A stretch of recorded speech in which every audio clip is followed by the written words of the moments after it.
All right, those are the pictures coming out of Kasarani. But as you saw earlier, we'll have Leila Mohammed outside State House. Leila, what do things look like now? Is there a bit more activity?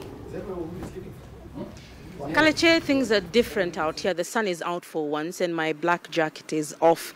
And a lot is happening at Gate A, and much of the activity here is that the police service, both from the traffic police unit and the GSE officers who are the presidential guards, are having to engage with a lot of Kenyans who are coming and driving into Gate A and not having an understanding of how State House protocols and gates work. So maybe I can just give those ones who have an invite a little bit of an indicator of where exactly they are expected to access this facility. As like one of these police officers is just telling some of those invitees here that Gate D is straight ahead going into the Awings Deck Road up there where the Kenya National Examinations Council is, and there is a roundabout at that particular area where all the guests, the civilian guests who are coming to be part and parcel of the festivities after the Kasarani Stadium events are over.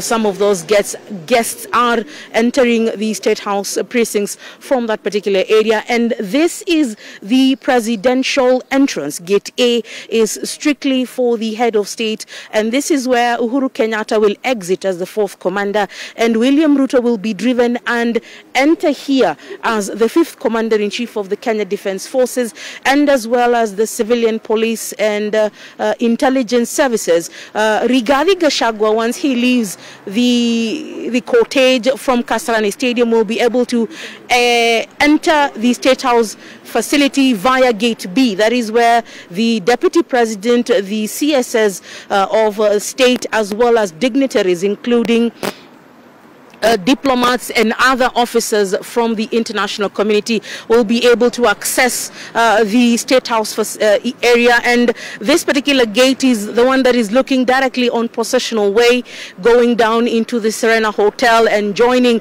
Kenyatta Avenue at the very tip of the end where you're looking towards the Uhuru Park. So basically traffic will be cordoned, will be blocked off for all the civilian persons who are driving in at the moment. We've seen a lot of activity earlier in the morning where so many outriders, so many government vehicles and so many civilians doing a bit of their morning jog and run. So there was a pretty heavy commute around people who are just jogging early in the morning. So many people who live around this area are people who are really looking into their health and issues of that, and some of those sights and sounds we've been able to bring to you as and when they have arrived. But the basic question is that in the next half hour, going into the 10 o'clock hour and 10:30, we'll be seeing a lot more activity here at the State House, where President Uhuru Kenyatta is expected to officially step out of the precincts of State House, Nairobi, and be presented with the last salute by the GSU presidential guards. There will be the national anthem that will be played on his behalf for the very last time before he embarks into the presidential limousine, and there will be a guard of honor mounted on his behalf by the presidential guards. And these are the special GSU units, the red berets that you're used to seeing, and there's so much activity that will be happening in those few seconds before him and his entourage leaves, and it will be a spectacular scenario, because this will be the very last time that he will be escorted by the presidential vehicles, those two Mercedes Benzes that are before the president's limousine. And before that there are the outriders, the piki, so forth, and the ones that where the National Police Service officers, the outriders, will be in front of this presidential cortege as it leaves this vicinity going into the Kasarani Stadium. As well, William Ruto's DP his residence currently, now that he is still president-elect, will still have a presidential limousine. It will have the Kenyan flag on one side, but what will be probably not an indicator of his presidency yet will be his presidential standard. This is the presidential flag, and anywhere the vehicle that he travels in and anywhere he is, it has to fly high and flap with the wind, just as an indicator that the head of state is in the vicinity. And this will only be done after he takes his oath of office at Kasarani, and the national anthem will be sung, the three stanzas, all of them, and the military police officers who will be standing side by side. By now, if you're looking into what is happening at the Kasarani Stadium, there is a set of poles. Three in particular. One will be having the KDF flag because he will be the Commander-in-Chief of the Kenya Defence Forces. The other will be having the East African flag because Kenya is part of the EAC community. And then there will be the national Kenyan flag, which will be number 3. And then number 4 will be President William Ruto's flag, which will be at the middle of the pole because that is where it will be rolled up and waiting for the members of the military police to raise it up once this national anthem is being played. And the last one will be President Uhuru Kenyatta's standard, which will be at the top, and that will be an indicator that it is actually leaving and will be coming down slowly. Once it has been rolled up clearly, it will be folded, and a lieutenant colonel will hold it and take it to the dais and hand it over to the Chief of Defence Forces, General Robert Kibochi, who will then hand it over to President Uhuru Kenyatta together with a copy of the Constitution that he raised on 4th or 9th of April, I get the dates not correctly, in 2013, and also the sword that he was given by General Julius Karangi at the time. Those are pieces of memorabilia that he takes with him home as William Ruto's aspects or symbols of power will be presented to him, because those symbols are an identity to his status as the Commander-in-Chief and the head of state. So he gets to go home with that, and some of these presidential standards and flags will be replicated. One, the state will honor him in the presidential libraries at the Uhuru Gardens and Museums, where there will be an entire library dedicated to Uhuru Kenyatta. There's already one for Mzee Jomo Kenyatta, one for Daniel Toroitich Arap Moi, one for Mwai Kibaki, and of course now all those memorabilia and fixations will be headed in that direction. So just take a look at how the security situation in this part of the State House Avenue is looking like. These are special forces from the security teams of the GSU. These are the guards that will be able to ensure that the security of this area is up to speed and nothing is left to chance. So all this traffic that you're seeing across this area will be cleared off in a few minutes, if not the next 5 or 10.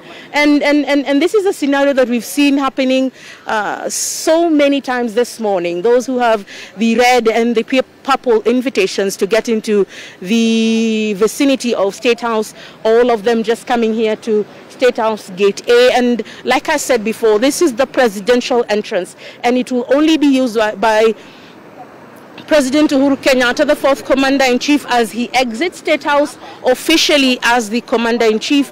And it will also be where President William Ruto, after taking that oath of office, will access this area. And we know that there are about 20 African presidents who will be also coming here. And this is the VVIP entrance they are expected to use.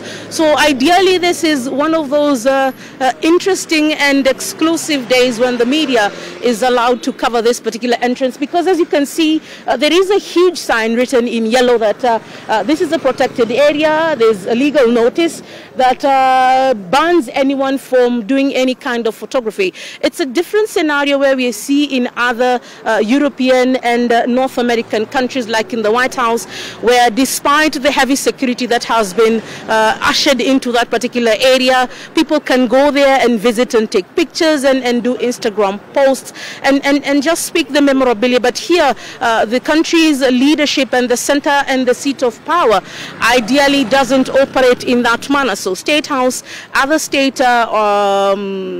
house vicinities within the country, the Kenya Defense Forces entities across the country, and even the police stations and some aspects of the judiciary are areas that are out of bounds in terms of video and photography. So this is one of those days when we will be getting this exclusive as a media fraternity in this country to just show you what is happening here, and just taking you through how the presidential guards are just coming out to enable that smooth transition for those who are coming here and hoping that they will be able to access State House via this gate, that they already know that this will not be the entrance that they use, but they will be directed towards Awings Kodek Road, where Gate D is situated. And as I had clearly indicated, that the CSS and the Deputy President and all the dignitaries from the diplomatic sphere will be able to access State House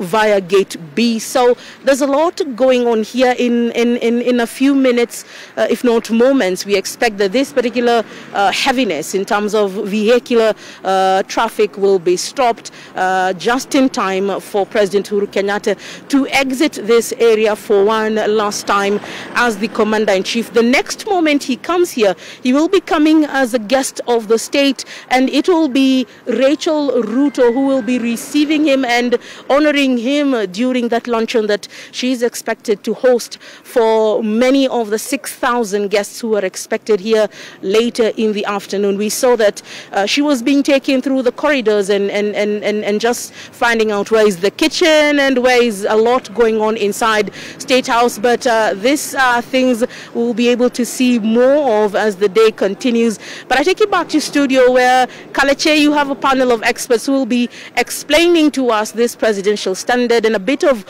what will be going on in the 1 hour, at least the first 1 hour after President Uhuru Kenyatta gets into the Kasarani National Stadium aboard the open-top Land Cruiser and having to inspect that guard of honor and share the instruments of power to the incoming president, the 5th Commander-in-Chief, William Samoei Arap Ruto. Kaleche, how are things going on at the studio, expecting that most of what is going on out here is pretty much not so much going on in terms of the activities that we are able to see here? Thank you, Leila, for that. You're curious how things are going in studio. Well, we've had a peaceful transition. We are now joined by 2 doctors. We had 3 professors prior. We're now joined by Dr. Simiyu Werunga. He is Director, Geneva Center for Africa Security. Karibu sana, no stranger to NTV viewers. We're also joined by Dr. Mumo Nzao. Daktari, I remember hosting you on AM Live.